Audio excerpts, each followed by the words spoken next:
సన్నగా ఉన్న బక్కగా ఉన్న ఆయనలో ఉన్నటువంటి పురుత్వం గల పురాకర్షణ శక్తి కలిగినటువంటి దైవానికే నమస్కారం చేయాలి కానీ పర్సనల్ మ్యాటర్ మనకు వద్దు. గురువన్ గురువే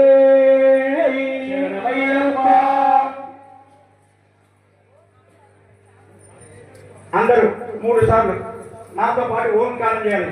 హరి ఓం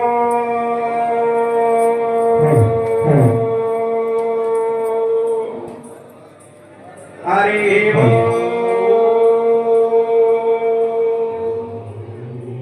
హరి ఓం అనగా ఓంకారము ప్రణవ స్వరూపము. ఏ మంత్రానికైనా ఓం అనేది బీజం. ఓం లేకుండా ఏ మంత్రం చెప్పినా దానికి ఫలితం లేదు. కావున ఓంకార స్వరూపుడైనటువంటి ఆ అయ్యప్పని మన హృదయంలోకి రమ్మని పిలిచాం. ఇప్పుడు మీ ముందు నీళ్లున్నాయి, గ్లాసు